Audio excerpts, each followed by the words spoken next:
Good afternoon, ladies and gentlemen. I hope you've had a good lunch, and I would like to welcome you to our session today on strategies and roadmaps. My name is Stuart Mangold. I'm the Senior Policy Advisor for Africa and Bilateral Relations at the Department of Forestry, Fisheries and the Environment in South Africa. And it's a pleasure to be here with you today. So we have a very interesting session ahead. I will just make a short introductory remark and then we'll get this session underway. So, ladies and gentlemen, distinguished guests, welcome to this parallel session of Circular Strategies and Roadmaps at WCF 2023 here in Helsinki. The session is brought to you by the Global Alliance on Circular Economy and Resource Efficiency, also known as GACERI, which is an alliance of governments at the global level committed and working together to advance for global and just circular economy transition and sustainable management of natural resources. We all recognize that collaboration, we've heard this word a few times over the last couple of days, is important to advance the circular economy. Learning from others through partnerships and other forms of collaboration assisted the establishment of the African Circular Economy Alliance, also known as ACA, and GACERI, who have both facilitate learning and collaboration on the circular economy. As the circular economy is an enabler of addressing the most pressing challenges of our time with nature and biodiversity loss, pollution and climate change, this session will focus on the key processes and experiences in developing circular economy, strategies and roadmaps in both developing and developed country context to accelerate the transition towards a circular economy. So essentially, we will kick off, as this session is, the GACERI session to create the space for members to share knowledge and experiences, learn from each other on the circular economy roadmaps and strategies. So in this regard, we also wish to acknowledge the inputs of ACA in this session. I think, ladies and gentlemen, we all know that there's no one-size-fits-all approach. We've established an exciting, varied lineup of panelists from Mexico, Vietnam, the European Commission, as well as the Global Environment Facility to share their experiences and insights at the subnational, national, regional, and international level in how the circular economy roadmaps, nature, climate change, and pollution come together, and who will also reflect on the stakeholder engagement processes, as well as the challenges and opportunities to developing and implementing roadmaps and strategies. So we really hope that you will find this a very stimulating session.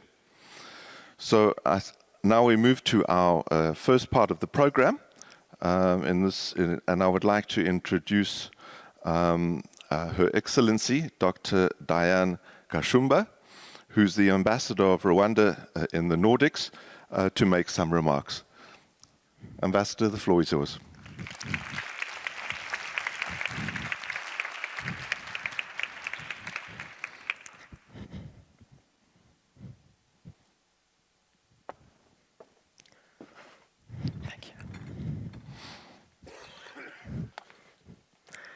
Distinguished guests, dear participants, good afternoon. Good afternoon. On behalf of the Global Alliance on Circular Economy and Resource Efficiency, it's my great pleasure to welcome you today at this very important session on circular strategies and roadmaps at the World Circular Economy Forum 2023 in Helsinki. This session offers opportunities for us to share experiences and challenges in developing circular economy strategies and roadmaps in both developing and developed country context to accelerate the transition to circular economies. Recent World Bank projections showed an increase of 70% on global consumption of materials such as biomass, fossil fuels, metals, and minerals from 2018 up to 2050. This would aggravate the deterioration of our nature through a decrease of natural resources, biodiversity loss, and proliferation of waste. The only way to deal with this alarming situation is to adopt smarter economy models that will not stop consumption, but transform it and make it more sustainable. Circular economy is one of those models that offer opportunities to use resources to their highest value and continuously reuse them rather than being thrown away.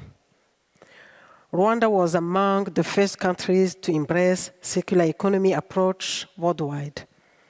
Thus, Rwanda was the pioneer and founding members of Africa Circular Economy Alliance. In addition, Rwanda revised its environment and climate change policy in 2018 to include circular economy principles. We all have nice policies and smart policies, but the most important thing is implementation.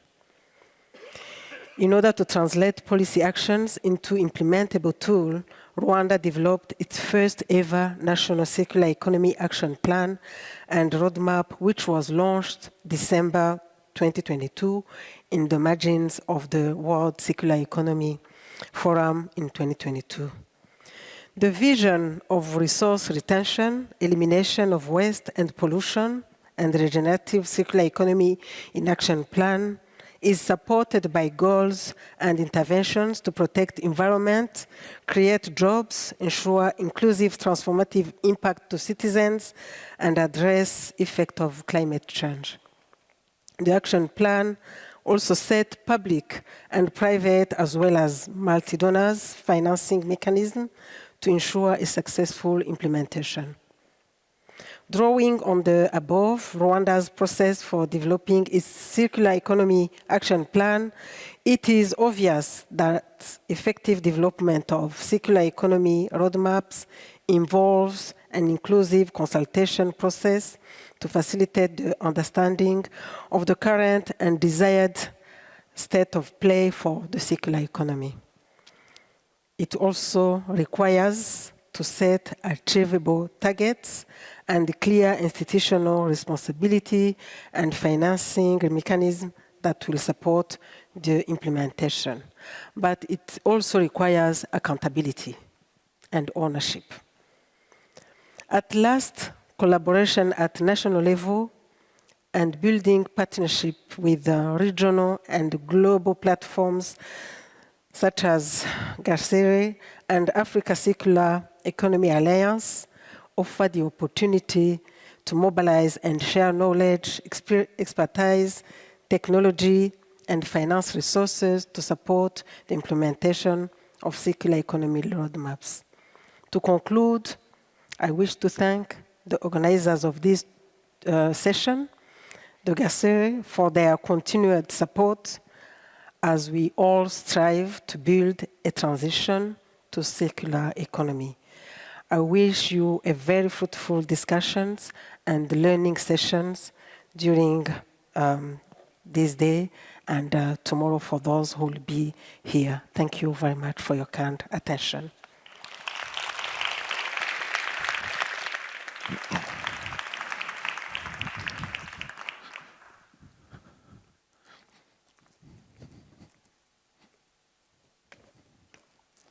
Thank you very much, Ambassador, Your Excellency, for those great words and our opening remarks for this session. Again, underlining collaboration, ownership, and the key elements of developing circular economy programs. So it is now my pleasure to introduce the scene-setting presentation for this session. And this presentation is entitled Measuring What Matters, the Critical Role of Data and Statistics for Managing and Monitoring Circular Economy Progress. I have the honor to introduce to you Mr. Dimitri Mariasin, who's the Deputy Executive Secretary of the United Nations Economic Commission for Europe. So Mr. Mariasen, over to you for your scene-setting presentation. Thank you very much.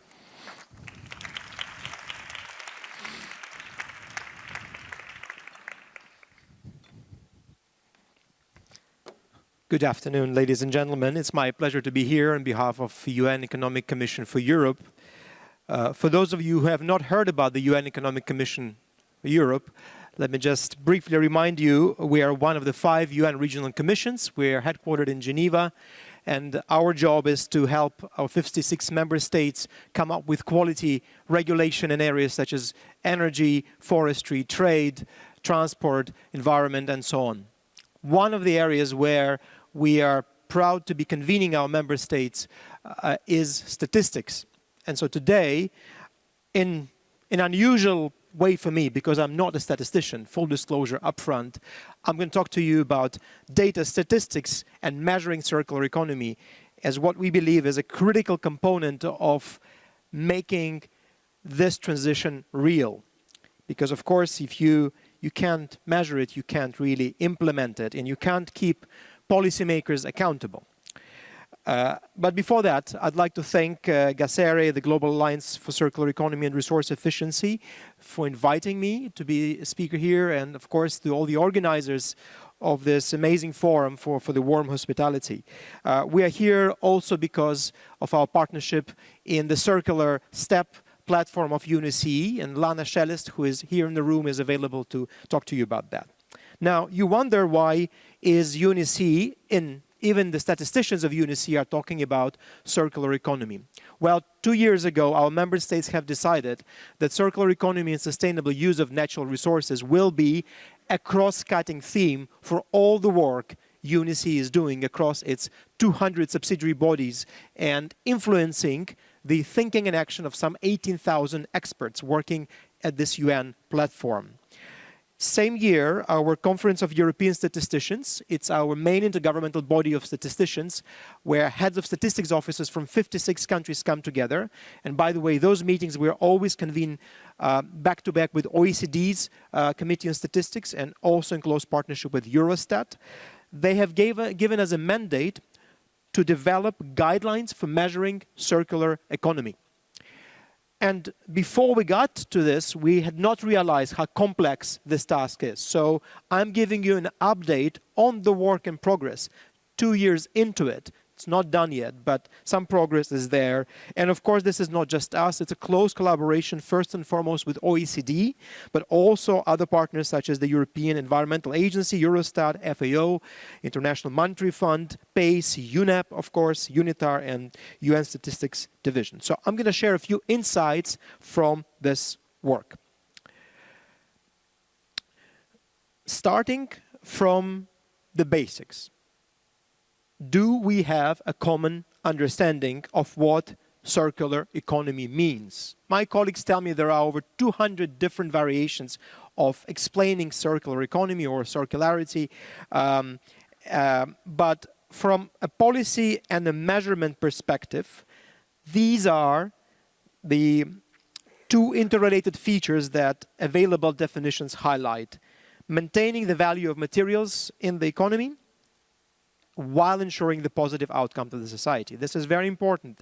This is a sustainability constraint. And secondly, preservation of natural capital in terms of sustainable use of natural resources and preventing negative environmental impacts. So as you can see on this slide, I'm not going to read to you what's on the slide. We have come up with the hopefully non-controversial headline definition of circular economy. And it's on the slide. I'm not going to read it out to you.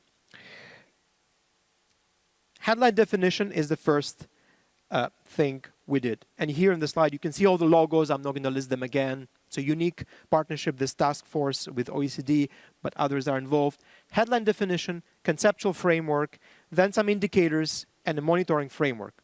Now, you may say this is all theory, but this is not.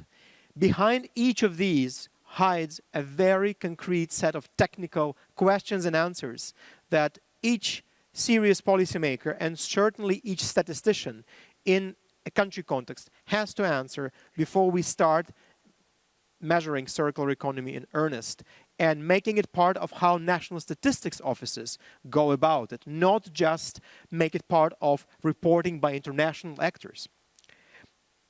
Let me not maybe stay on this slide, but unpack it a little bit. So, starting with the conceptual framework. The key building blocks are here.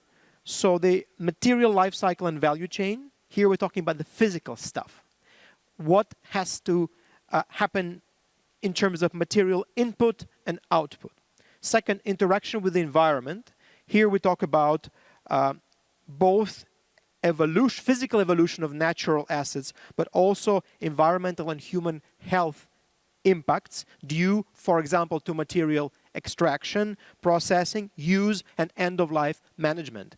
This is very deep. This is very concrete. This is where the whole triple crisis conversation comes into play. This is where you start talking about air pollution from mines, and you can weave this circle in many different ways, but let me not go there.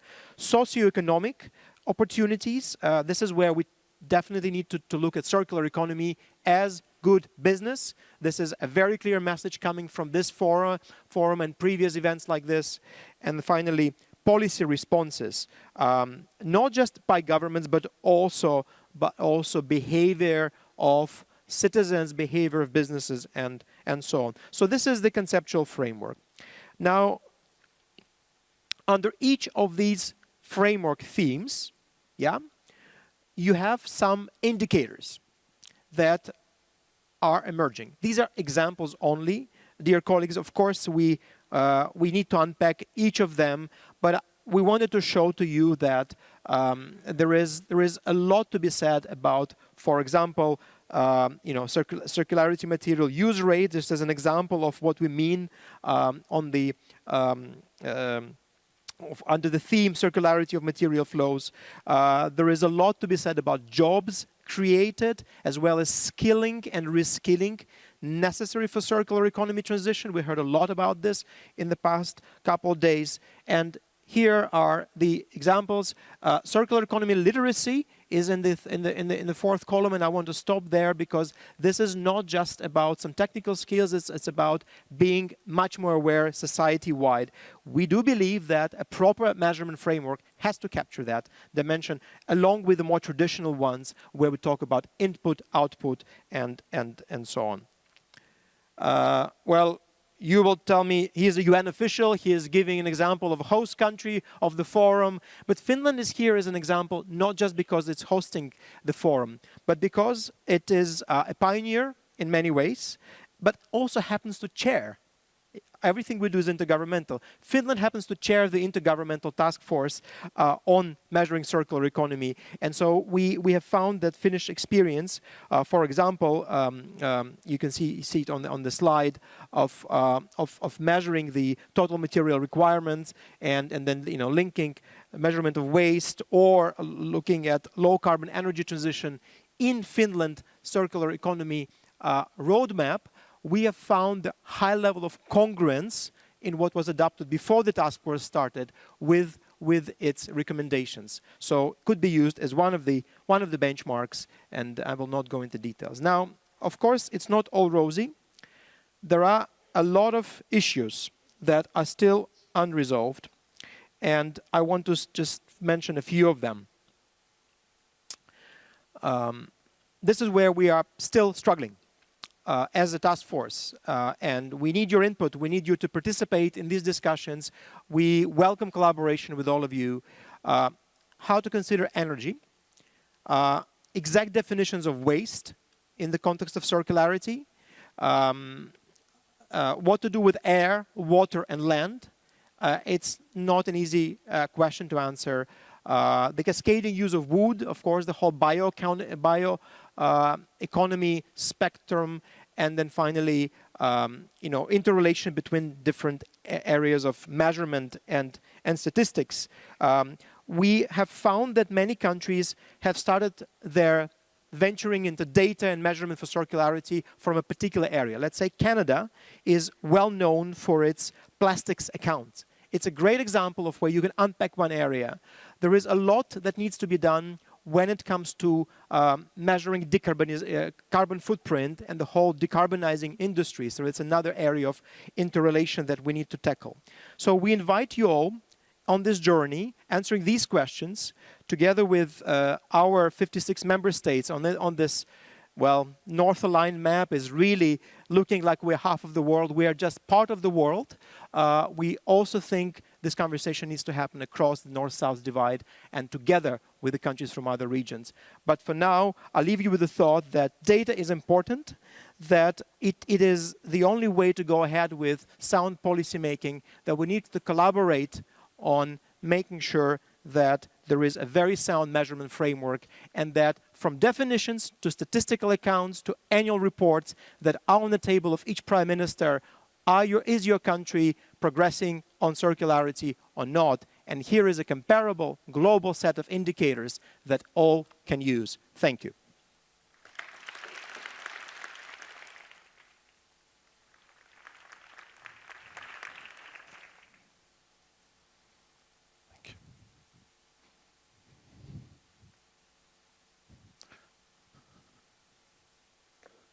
Thank you very much, Dimitri Marisan, for that very informative presentation. Indeed, managing what you measure is an important component, as we know, of anything, and for the circular economy, which is still in the process of development in many parts of the world, I think the set of indicators and the work that's been done has been really, really important to contribute to the processes. So once again, thank you very much.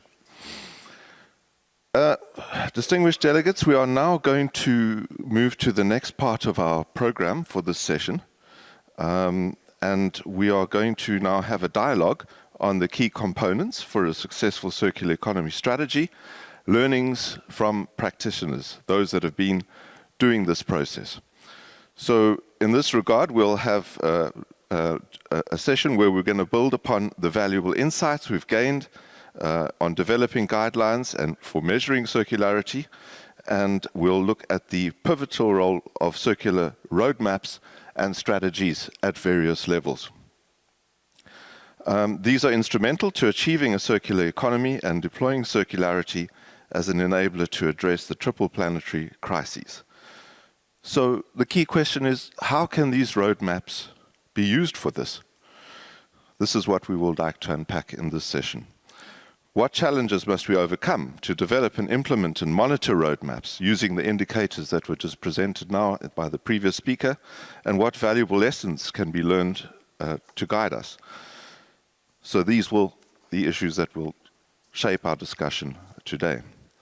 So we'll have the insights from our distinguished panelists and their reflections on their experiences in developing circular economy roadmaps and strategies at the subnational, national and regional level, and to reflect on how these are being used to address and contribute towards managing the triple planetary crisis, as a recent UNEP report has shown, that linking circular strategies and policies to the strategic agendas of nature, climate and pollution can greatly increase their effectiveness. So the diverse perspectives and extensive experience of our distinguished panelists will hopefully shed some more light on this particular issue. So in this regard, it is now my pleasure and honor to introduce our first panelist and welcome her to the stage, Ms. Astrid Schumacher, who is the Director for Global Sustainable Development, Directorate General of Environment, European Commission. Welcome, Astrid. Yes. Then I would like to also welcome Mr. Ricardo Javier Torres Hernandez, who's the Sub-Secretary of Environment, Ministry of Sustainable Development, Government in the state of Querétaro in Mexico. Welcome. Our next panelist is Dr. Tho Nguyen. He's the Director General for the Institute of Strategy and Policy on Natural Resources and Environment in Vietnam. Welcome. And our next panelist is Ms. Leah Carrier, Senior Circular Economy Officer at the Global Environment Facility. Welcome, Leah.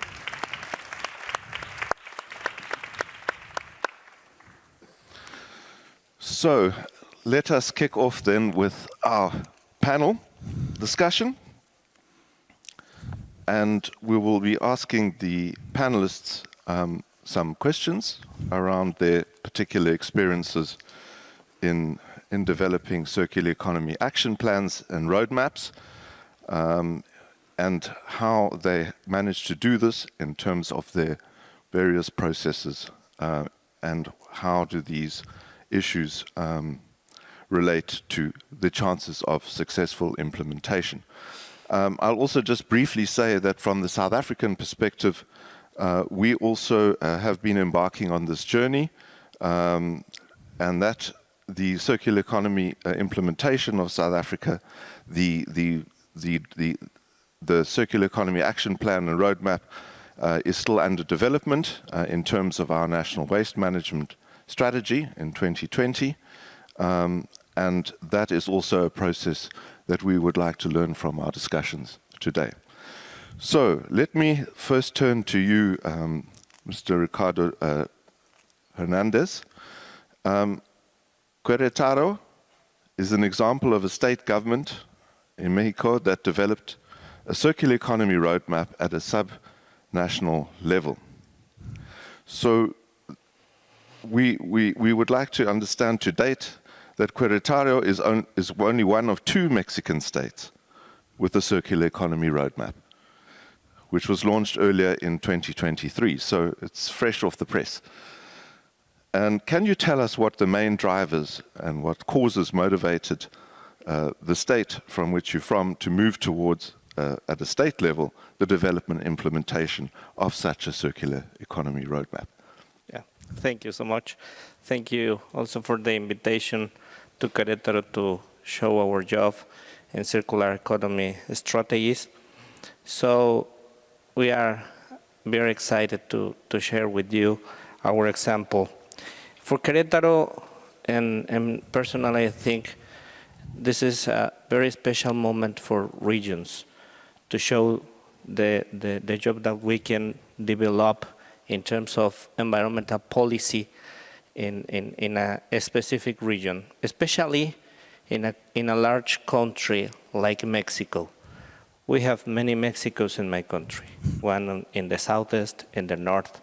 And the complexity of the country and the size of the country led us to assume in a better way environmental policies in a regional context.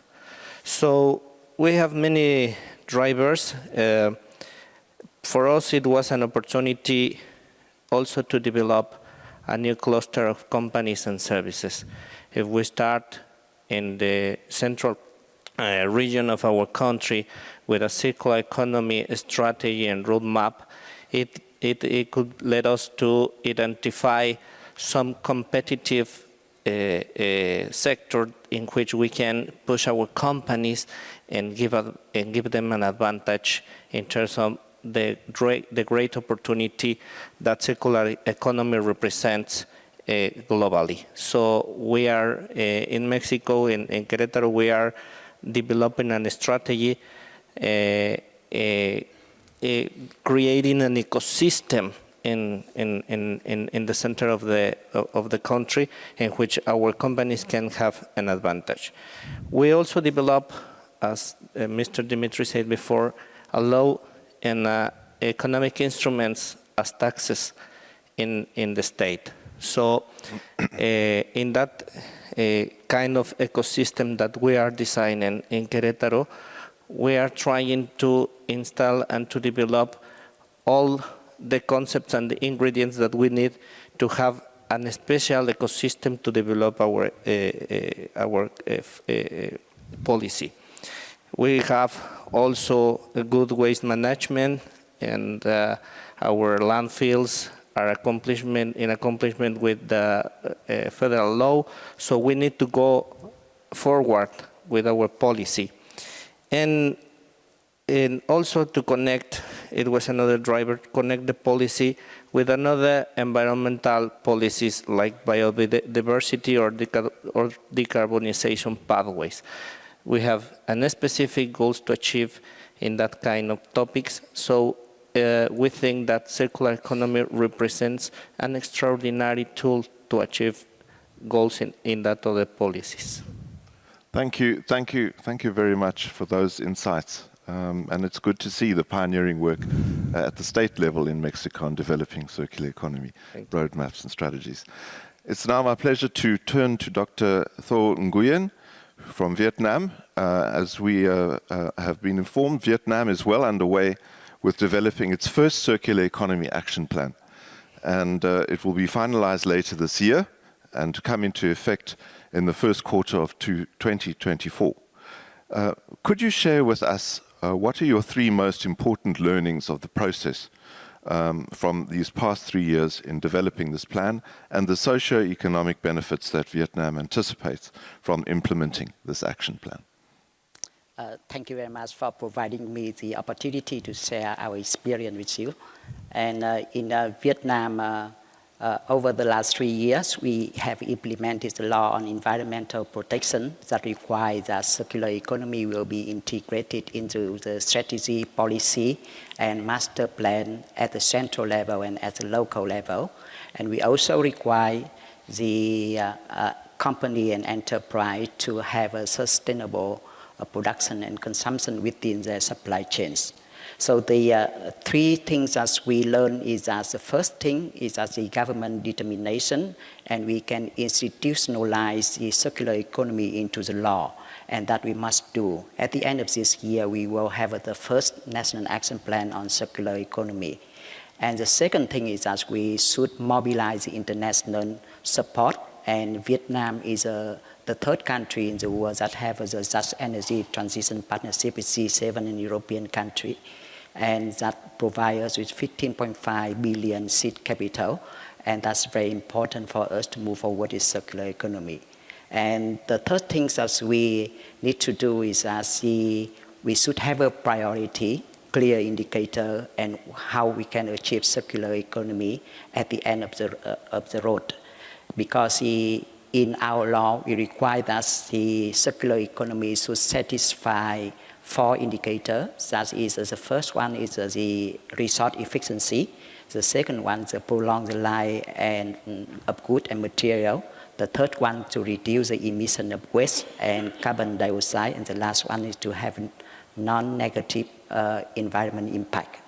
And we also focus on the 3 goals.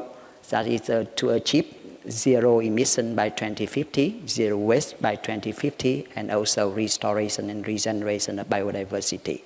And we do it from the central government to the local government, and all of them had to incorporate the circular economy plan into their master plan and strategy and policy at all levels. Thank you. Thank you very much, Dr. Nguyen, for those insights. Indeed, the plan is underway, it's being developed, and there is an intention to mainstream it into the broader planning process of Vietnam. So thank you for those insights. I now would like to turn to Ms. Astrid Schumacher to give us some insights about the European Union's pioneering work in launching the Circular Economy Action Plan back in 2015, which was the first Circular Economy Action Plan at a regional scale, after which many European countries and the EU have followed suit. So how does the regional action plan enable and support EU member countries in developing their own national circular economy roadmaps and strategies, and what are the main challenges identified, and how have these been planned to be overcome? Thank you. Thank you very much, and thanks for the invitation. It's really great to see GACERE take this subject up, because what GACERE, in our view, is about is not just promoting the circular economy, but discussing with each other how is it actually done, because that's a paradigm shift that we are promoting, and we need to learn from each other, and GACERE brings so many interesting experiences together. Now, our experience in the European Union is quite special, because as you said, we're bringing together 27 different countries. And I emphasize different because they're countries at different stages of economic development and partially also different economic systems. And therefore, what is important for us at the European level is, first of all, that we set an overall framework, that we create a sort of circular European market, and that is what our circular economy action plan does. The second action plan we're now working on from 2020 is very much about making sustainable products the norm on the European market. So we're looking at production processes, we're making sure that the entire production cycle is covered. We're also looking at the European level at specific product streams which have a specifically high environmental impact. And of course, as I was saying, this is a market of 500 million consumers with different economies coming together. So what we do at this European level, we set some aspirations. We put legislation in place, and often this legislation is in the form of what we call directives in Europe, and that means that at the European level we set the targets, but then we leave quite a bit of flexibility to member states how to actually implement it. Good example, one of our flagships, the Single-Use Plastics Directive, which is about phasing out single-use plastics that are unnecessary and for which good alternatives exist. And there, for example, we also talk about the responsibility of producers via extended producer responsibility schemes. And these would be sort of discussed in the directive as such, but then left to the member states how to implement it. And then it's also very important that at European level we keep track, as Ambassador Gushumba was saying also, it's very much about accountability, and at the European level quite nice to see member states also compete with each other, how you implement these things. And of course we're here in Finland, and Finland is very often a front runner in all of that. But we are looking at, we have a monitoring system, and we're looking how individual countries are doing. So in that way, I think in the European level, by creating this big market, it is easier for countries to make this shift in their economies because they know they have a market for their products in the European Union.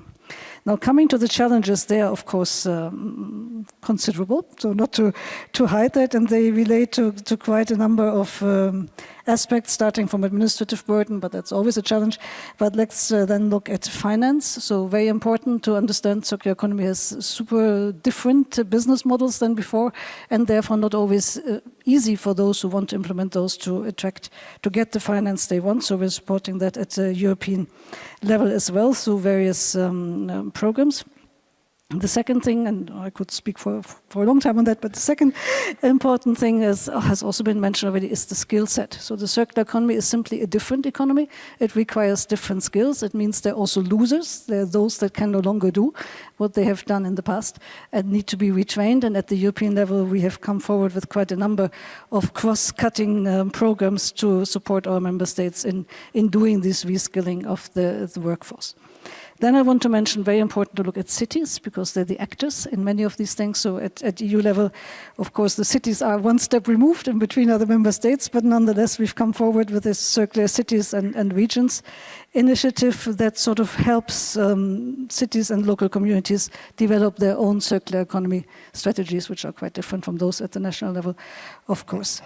And then lastly, I just want to mention maybe the most important aspect in all of that. If you want to change a paradigm, you have to talk about it, and you have to talk with each other. So at the European level, we set up a European Circular Economy platform where all actors can come together and exchange experience. And that works quite well, and we're trying to also convince other regions of the world to do the same. And that brings me to the last and very important aspect in all of that, and the challenge, that's competitiveness. Of course, our companies are understanding they have to do everything different all of a sudden. That costs money. And of course, they would prefer if they were not the only ones that do everything different, but the rest of the world would follow suit. And I think we discuss a bit more about international cooperation later on, but that's definitely a challenge as well. Thank you very much. So those are very important learnings and lessons from the process that's been underway for, is it more than 7 years, since the European Union level action plan was developed. We've heard about the need for the flexibility and the framework that's there for the member states also, given their levels of development and processes regarding the circular economy. Thank you for those insights. So let me now turn to Leah Kara, who's from the Global Environment Facility, which is an important player, of course, at the global level in facilitating funding to developing countries for projects and programs that promote sustainable development. In recent years, the GEF has been increasingly focused on supporting initiatives that are related to supporting the circular economy. So, in a nutshell, have you been able to fund projects with a strong focus on circular economy roadmaps and strategies as yet? And if so, how has this brought about benefits to the objectives of your focal areas or integrated into the programs?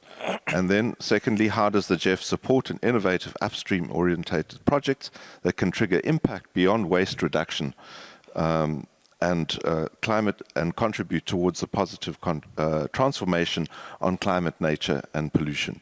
If you could share one or two examples with the audience, that would be great. Thank you. Thank you, Stuart. And it's a real pleasure to be here and to be joining such a distinguished panel. For those of you who aren't familiar with the GEF, we're a multi-donor trust fund providing about $1 billion of grants to Global South countries to tackle climate change, biodiversity, and other environmental priorities. So yes, we have increasingly been funding circularity through our investments in these environmental priorities, largely around plastic packaging, food, construction, fashion, and the built environment. Probably the best example of how this has been possible is how we've been investing from $0 to over $150 million in tackling plastic packaging over the last 8 years. And when we first started talking about if we were going to fund plastic packaging, plastic pollution reduction, it was largely a conversation around marine litter. And those of you who are in the room who remember back those days, the reaction was largely, well, that's an ocean problem. That's marine litter. The solution is waste management, landfills, maybe recycling beach cleanups. And that's not what the GEF does. The GEF doesn't fund, that's a health issue, that's sanitation. Fortunately, around that time, circular economy emerged as a concept, and our CEO drank the Kool-Aid of circular economy, became really committed. She gave me some Kool-Aid. I got all obsessed with it as well. And we quickly realized that plastic pollution reflects this linear economy problem, and that if we were going to solve it, we really had to look way beyond waste management to much more upstream solutions to turn off the tap of plastic production and consumption and ultimately waste. And so that was part of our argument. The second challenge we had was we had to demonstrate the global environmental benefits of tackling plastic pollution. We've already heard about the benefits in terms of climate change and so forth. At that time, it was seen as really benefiting problems with marine life, suffocation, strangulation, and so forth. But because we were looking at it from a circular economy approach, we were looking at the entire life cycle of plastics, and we can make the argument that it's also a climate change problem because of production, with fossil fuels being 98% of plastics, as well as hazardous chemicals, particularly POPs. And because of those arguments, we were able to increase our investments. We recently are now launching shortly over $100 million program in 15 developing countries all over the world with a heavy emphasis on upstream solutions, reuse and refill systems, which I'm really excited about. It's going to lead to 1.5 million tons of avoided residual plastic waste, 6 million tons of CO2 emissions reduced, and 200 grams of POP emissions reduced to air. And these investments and benefits would not have been possible if we weren't employing a circular economy approach. Excellent. Thank you. Thank you very much.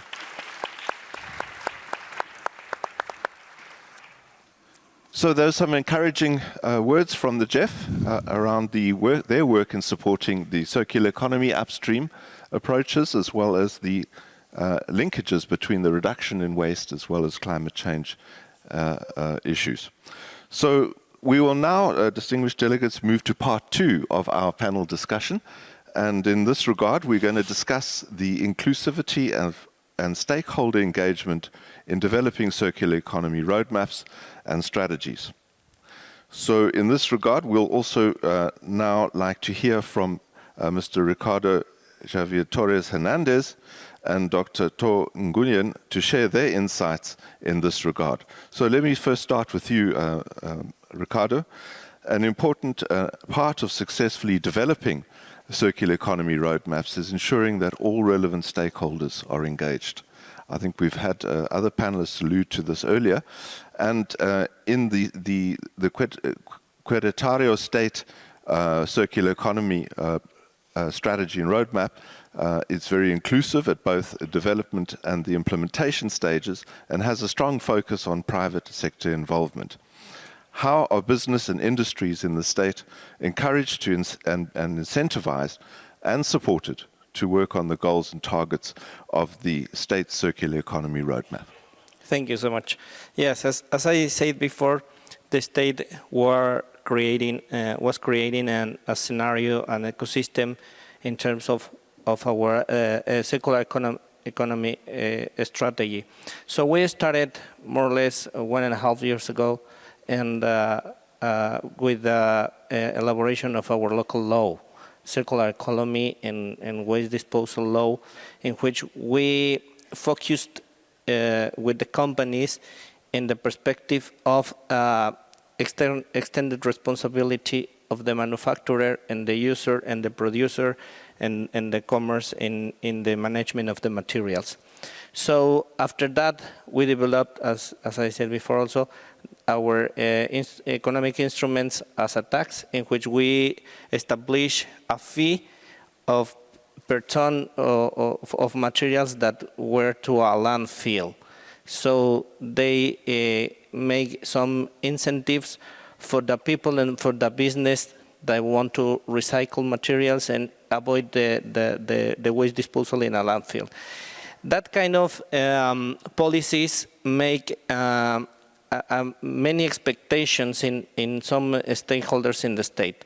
So they decided, by their own, to implement and develop a circular economy roadmap from the stakeholders with the help of the government with this scenario, and they organized by self and asked to the government for the financing of the strategy, for the designing period. But we didn't wait for the final fast to the designing, because we started with some strategies in the state. We developed a strategy with the industrial sector, circular economy system based in big companies and their supply chain, in which we design a strategy focused on medium-sized and small-sized companies, helped by their partner, a big-sized company, in which we establish some techniques inside the processes, inside the facilities, in which the people from the companies can define a project by themselves and develop it and then implement it. So by now we have more than 200 companies involved in the circular economy strategy system in the state, helped with the clusters, the automotive clusters in the state, in which we established this organization, and we are now in phase 3 of the circular economy system. And also, when we started the works of the roadmap, one of the first questions that we have to answer is, circular economy should be mandatory or voluntary in terms of the law and in terms of the environmental policy? And the stakeholders answer, it should be mandatory, but it feels like it's voluntary, because there's a lot of motivation across the stakeholders in Querétaro, in which they see an opportunity to develop and to increase the competitiveness of the companies using that kind of tools related with circular economy concept in the center of Mexico. And that is the way in which we want to develop, and it's going very well, because companies, stakeholders, and society feels very motivated, because they are part, not only a part, they are the essence of our circular economy roadmap.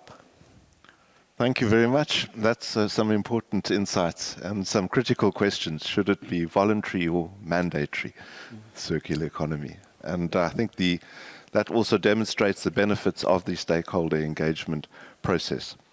So my next question will then go to Dr. Tho Nguyen about the inclusivity of developing the circular economy and roadmap. It also means incorporating multi-level perspectives into a roadmap, particularly at a national level.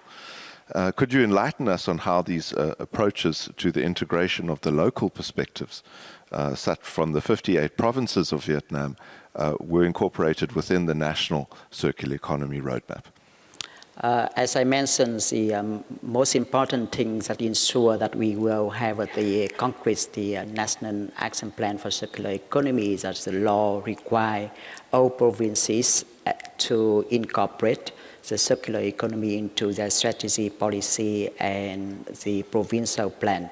And since 2020, all of the 63 provinces in Vietnam have started formulating their provincial plan.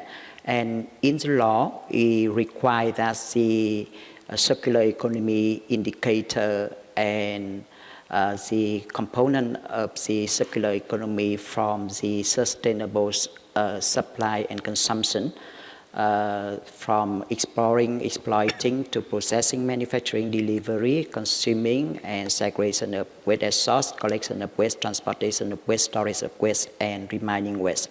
All of that process have to be incorporated into that plan with the clear priority. For example, we have the waste stream priority that focus on plastic and metal, and for products that focus on the packaging, food and beverage, and also e-waste. And for industry, it focus on energy, agriculture, industrial process, and waste treatment, and also land use, land use change, and forestry. So all of those things that we require the provincial plan to incorporate the circular economy into. We also try to have enterprise to be in the process by requiring them to incorporate circular economy into their supply chains. And in the law, we also require to awareness raising and education for kindergartens, primary school, secondary school, and as the higher education to have all of the things that we require in the law. For example, extended producer responsibility, payment of ecosystem service, or segregation of waste as source, and it's clearly defined in the law, and that help all of the stakeholders to understand and to have incentive as well as punishment if they do not do following the circular economy. Thank you very much for those perspectives, and I think it also highlights the complexities of developing a national plan and integrating the views and inputs from the various provinces. So well done to Vietnam for that. So, colleagues, we are now going to move on to the issues around challenges and opportunities in developing and implementing the roadmaps and strategies. I know the panelists have already touched on this, but we're going to hone in on some specific issues regarding this, and particularly this topic for GASERI, which is an alliance aimed at knowledge sharing and learning, and how we can play a key role in supporting members to overcome their challenges related to the circular economy. So in this regard, I would like to then ask the panelists to share some more thoughts on this particular matter in developing circular economy strategies roadmaps. And I would like to now invite Dr. Tho Nguyen to continue perhaps to share some more perspectives on this regard, particularly focusing on both the challenges and the opportunities that have emerged in your process in developing a circular economy action plan. Thank you. I can tell about the opportunities first, because our government determination towards the net zero have helped us with the after the Paris Agreement. We have revised our environment protection law, and that have a lot of parts that require about circular economy to integrate it from the first article to the last article of the law. And also the Vietnam commitment to net zero have also helped us to have the pushback domestically and pushing the local government and also central government and also enterprise to have to prepare for the net zero commitment that Vietnam has made. Recently, in last December, we also signed the Just Energy Transition Partnership with G7 country and European country, and that provided with the seed capital of 15.5 billion US dollar. And according to South Africa experience, we would expect to receive about 200 billion funding from the seed capital. Even though our requirement would be about 350 to 400 billion, and according to that, we can see that the opportunity that from domestic government determination and international commitment support would help us. For the challenges, we would find that the financing is always the biggest problem, and we need to work with the international donor and bilateral donor and to help us with the addressing the three issues by climate change, environment, and biodiversity. And the second thing is about capacity.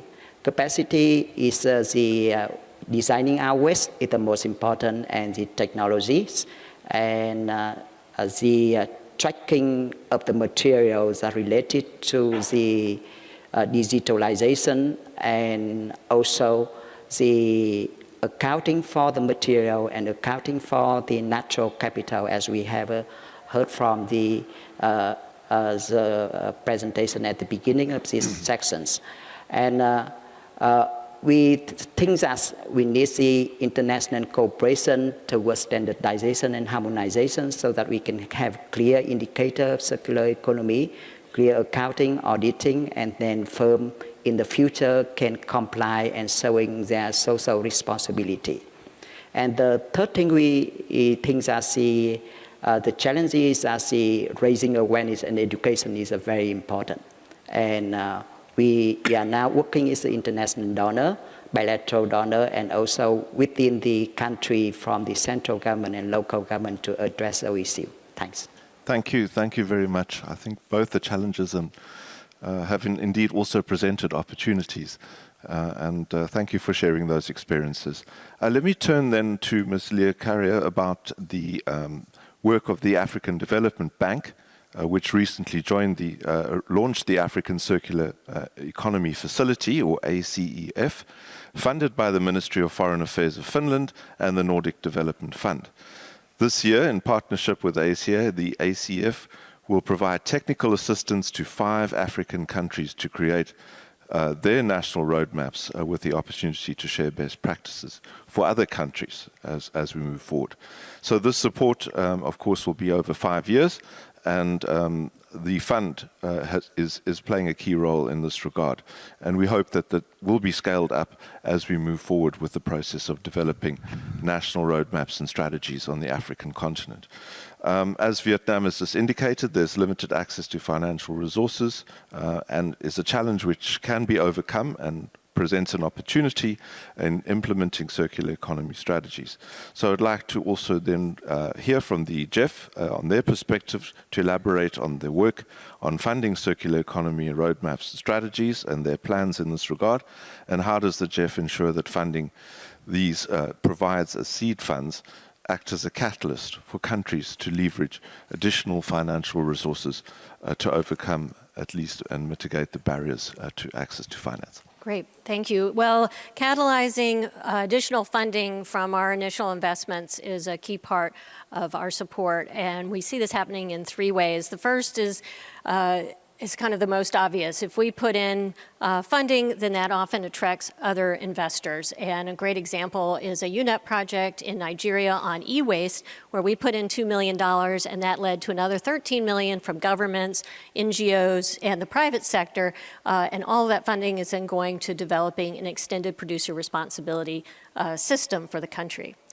Another means is we provide the funding that often goes to the government to work on enabling conditions, by which I mean creating policies, regulations, standards, incentives that then lead to changes in the market that create demand for more investments and investors more willing to put in funding because they see there's standards and regulations in place that are driving the market. One obvious example would be regulations requiring recycling by businesses in a city, and then that leads to a demand for more recycling facilities. We're now looking at going a step further because we have an interest in circular economy and looking not just the recycling, but even more upstream, and looking at can we create reuse, refill systems that would work on the food and beverage sector to switch from single-use disposable cups and dishware and so forth to reusables and have citywide collection system where you could drop it off throughout, just like you can recycling, would be collected, washed, and redistributed. And if we work on that with, for example, some of the MDBs, we can provide the initial funding that would probably be in the range of $8 to $10 million. That goes towards working on the government policies, doing business case analyses, making the case, socializing the idea, possibly pilot efforts, and then that gives the credibility of the idea to then bring in more investments for the actual infrastructure, just like a recycling infrastructure, but around reuse for citywide efforts. A third way that we provide, help scale our funding, or we see it happening, is more directly investing in the businesses. This is less of our funding, but it's an increasing amount, and I think it's really exciting. As we've seen, many businesses here are incredibly new and innovative, and as a result, if you're a typical traditional investor, like a local bank, it's considered high risk. Just an example, this notebook is made out of apples, rotten apples. You can imagine the woman who designed this, I'm just going to assume it was a woman, she went to her local bank and the local bank said, what are you talking about making notebooks out of apples? And she tried to explain deforestation and food waste and so forth, and they just looked at her like I was a crazy woman and said, there's a tree out there, why don't you just cut that down? So we come in and we help support these kind of innovations. We currently have also about to launch $50 million hazardous chemicals program that's working in the fashion and built environment. One example is a Pakistani farmer who wants to use the post-harvest banana plants to make into clothing. And that would not only reduce food waste, plant waste, but also move out of cotton, which is very water intensive. So we put the initial investment to help them go from concept to pilot to commercialization. And then it de-risk for other investors to come in. These initiatives are often done through incubators and accelerators where it's not just the seed funding, which of course is very important, but also often more valuable is the mentoring that comes in, particularly on business acumen, and then also market access. And because we're working across many stakeholders, we can help them get access to buyers, including public procurement policies and government investments. Or government contracts. And so in short, we really see our role as helping to de-risk getting in more funding investors from these other sources. Thank you very much for those perspectives. Indeed, the power of leveraging and the power of decaying fruit seem to have some resonance when it comes to the circular economy. Thank you for those perspectives. Now let me turn to Astrid Schumucker. We'll have just a quick, see we're running out of time, a quick perspective on the development of national circular economy roadmaps and their impact beyond national borders, as globalization has resulted in increased complex and interconnected resource and material value chains with a high degree of interaction globally. This means when countries develop national circular economy roadmaps and strategies, the impact of these will be on global value chains in which they operate and vice versa. Could you please share with us what you see as the main global impacts, positive and negative, that the EU member states experience when raising the ambition of the EU circular policies, And then part two would be, in light of these challenges and opportunities mentioned, the states, countries, regions experience with developing these strategies and roadmaps, what, in your perspective, is the role of international partnerships, such as GASERE, could play in developing and implementation monitoring of circular economy roadmaps and strategies? I know it's a bit of a mouthful. Please do so in 30 seconds. Yeah, well, maybe just to be very concrete. So first of all, what happens when a market like the European Union, which is a club of rich countries, to be quite clear, with tremendous purchasing power, changes its economic model and goes circular? That has a global impact. It means, first of all, that the lady that has the apple tree and that comes forward with an Apple notebook will find a market in the European Union, because this is something that chimes with our action plan that our consumers are interested in. But to be a bit more concrete, when we ourselves take action, and our second action plan has gone way beyond just looking at waste, we've gone to the product design stage now, because as I think many in the audience will know, when we talk about environmental impacts of products, they are determined to 80% at the design stage. So we're really now looking at how products are designed, and we have made a proposal for legislation on that. So it's a legislation on eco-design for sustainable products that would look at performance requirements, and there's a whole set of new words coming up like reusability, recyclability, upgradability, etc., on which we could legislate, but also on information requirements. So, for example, knowing what are the products of concern in a product so that the consumer can make the right choices, but also, and even more importantly almost, to make sure that we can enable the secondary raw material market, because if the recycling does not become more cost effective, then the recycling will not happen, and we continue to go to primary raw materials. And recycling is enabled by knowing what is in the products. So that is a bit the global impact we are having, and of course that necessitates that we have more global conversations to everybody, so that everybody understands what are these requirements, because they come down to market access requirements in the European Union, and we don't want to be a closed market. We want to make sure that we can lift ourselves up together so that everybody puts these products out that are better for the environment and certainly also better for climate. Thank you very much for that succinct response to that rather long question, or two-part questions. Thank you. Thank you very much, Astrid. So, colleagues, we've now reached the end of our panel discussion.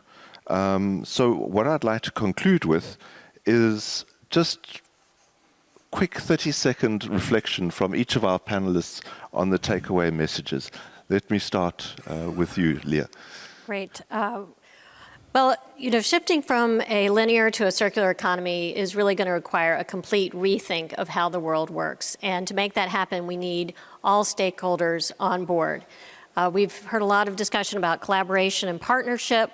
One thing I think we really need to think about is who are those stakeholders along the entire value chain of any product in which we're working, and in particularly thinking about the unusual suspects. So, for example, if it's the fashion industry, it's not just the designers and the retail shops, it's the farmers and it's the seamstresses who are part of the solution of repair.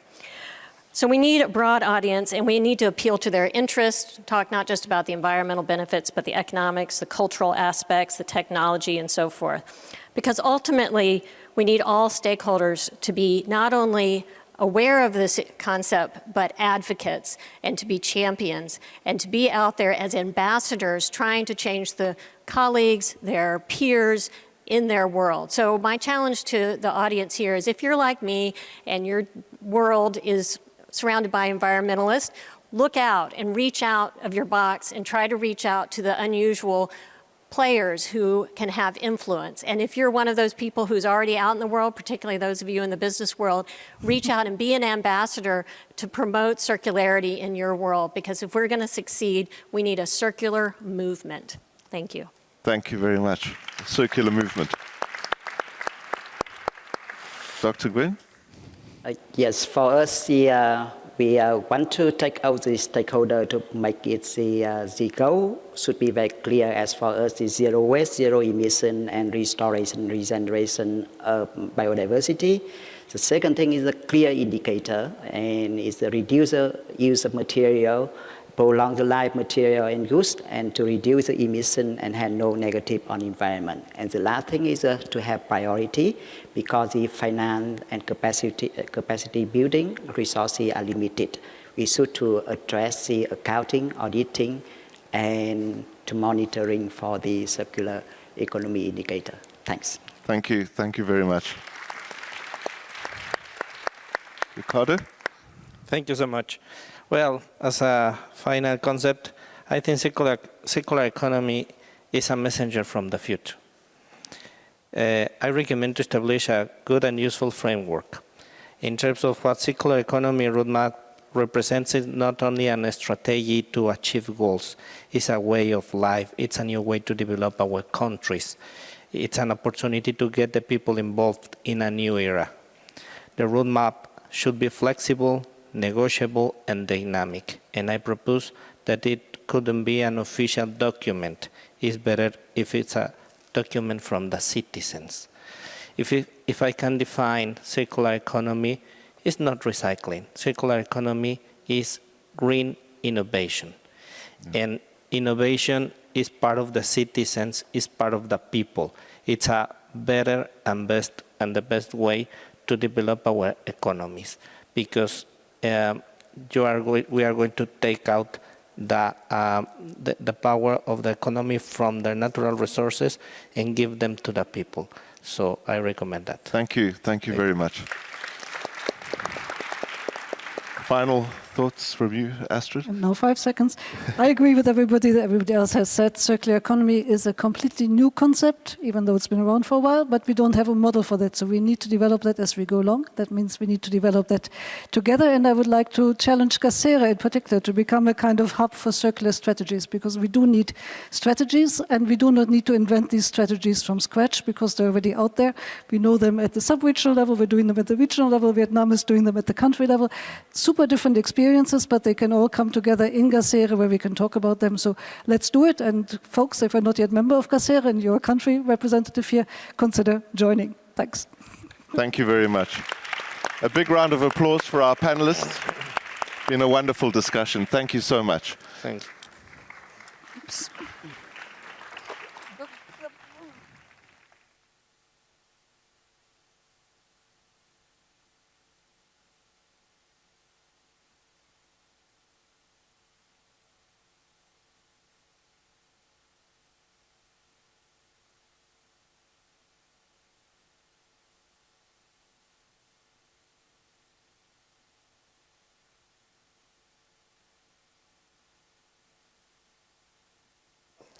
Apologies, distinguished delegates. We've gone a little bit over time, but we have a special treat for you.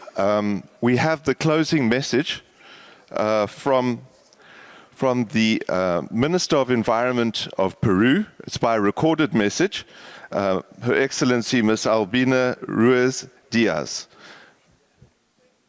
Buenas tardes a todas y todos los participantes de la sesión paralela sobre estrategias circulares y hojas de ruta en el Foro Mundial de Economía Circular 2023. A todos los miembros de la Alianza Global sobre Economía Circular y Eficiencia de Recursos, GACERE, y en especial a los altos funcionarios de las Naciones Unidas, la Comisión Europea, el Fondo Mundial para el Medio Ambiente, GEF, y de los países de Sudáfrica, Ruanda, México, Vietnam, que han sido parte de esta sesión.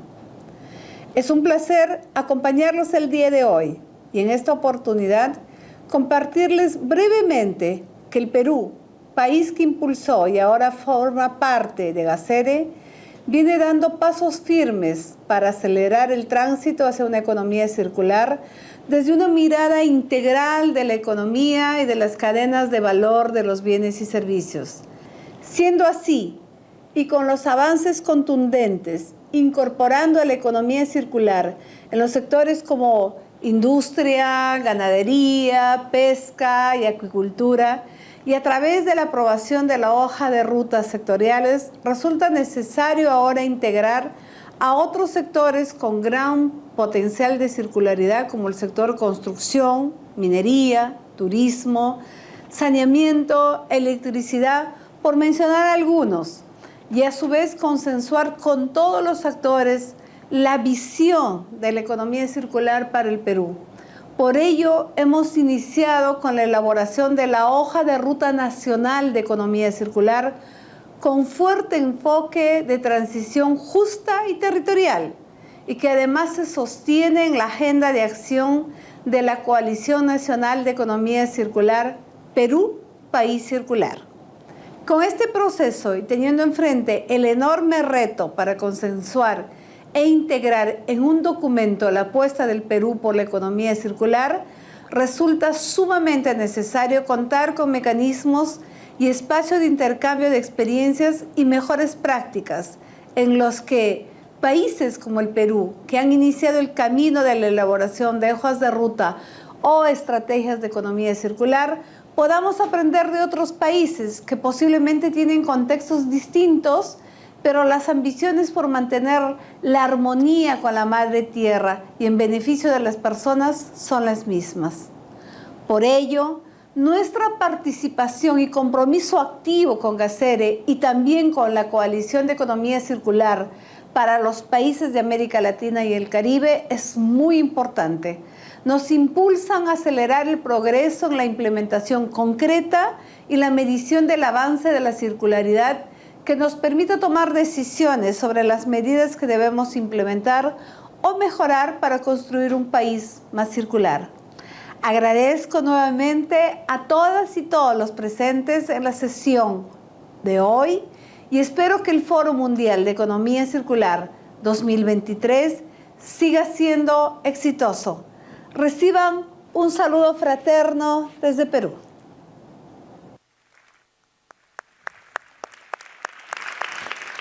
Thank you very much, Honourable Minister. That brings us to the end of this session. Thank you, everyone, for participating and your inputs, and also another thanks to our panel. Another round of applause. I think those who, thank you. Also to note that, of course, we have 2 interesting accelerator sessions tomorrow. Recipes for Circular Futures, Pitching, Sparring and Learning from National Circular Economy Strategies, and then International Best Practices on Circular Economy Roadmaps, a case study from Vietnam. So those who are interested in getting further information, please attend those accelerator sessions. Thank you very much and enjoy the rest of the afternoon.